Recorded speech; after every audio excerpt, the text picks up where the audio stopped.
दोस्तों, आप जब भी कोई आईएसपी से इंटरनेट कनेक्शन लगवाते हो, तब आप उसकी स्पीड चेक करते हो, उसका डेटा चेक करते हो। तब आपको बताया जाता है कि आपका जो इंटरनेट कनेक्शन लगने वाला है उसकी स्पीड होगी 1 Mbps, 2 Mbps या ऐसा कुछ और। लेकिन जब आप एक्चुअल में उसे लगवाते हो तो क्या आपको सच में उतनी स्पीड मिलती है? नहीं ना। तो आज मैं आपको उसका रीज़न बताने वाली हूँ। एक्चुअली ये जो सर्विस प्रोवाइडर्स होते हैं ये झूठ नहीं बोलते हैं। वो दरअसल 2 Mbps, अगर आपका सर्विस प्रोवाइडर आपको 2 Mbps की स्पीड असाइन कर रहा है तो वो सच में आपको 2 Mbps की स्पीड असाइन करता है। ये हमारे अंडरस्टैंडिंग की प्रॉब्लम है।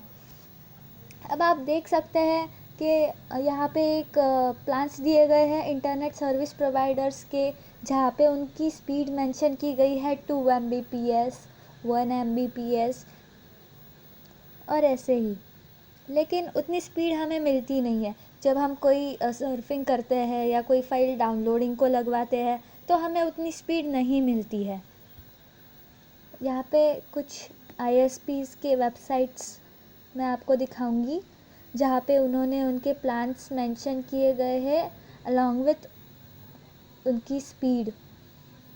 जैसे कि यहाँ पे है अनलिमिटेड प्लान और स्पीड है 2 Mbps और 1 Mbps। यहाँ पे दी गई है 64 kbps। तो ऐसा क्यों होता है? इंटरनेट सर्विस प्रोवाइडर्स हमें बोलते हैं कि 2 Mbps की स्पीड आएगी, लेकिन जब हम एक्चुअल में उसे यूज़ करते हैं, डाउनलोड करने की कोशिश करते हैं तो उतनी स्पीड हमें नहीं मिलती है।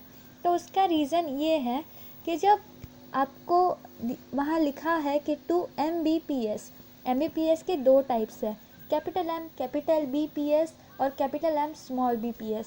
जो कैपिटल M कैपिटल B होता है वो होता है मेगाबाइट्स पर सेकेंड, और जो स्मॉल b होता है वो होता है मेगाबिट्स पर सेकेंड।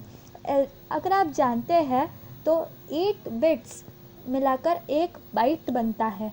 तो जब आपका आईएसपी आपको बता रहा है कि आपकी स्पीड 1 Mbps होने वाली है तो वो 1 मेगाबाइट नहीं बल्कि 1 मेगाबिट के बारे में बात कर रहा है। तो इसी तरह से वो झूठ नहीं कह रहे हैं, वो एक्चुअल में उनकी जगह पे सही है। वो हमारी प्रॉब्लम है कि हम उसे समझ नहीं पाते, और इसीलिए हम ये जान नहीं पाते कि मैंने तो 8 Mbps का प्लान लिया था लेकिन मुझे उतनी स्पीड नहीं मिल रही है। तो ये है उसका कारण।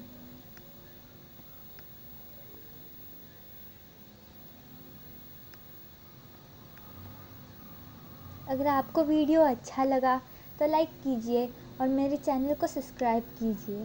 Thank you very much.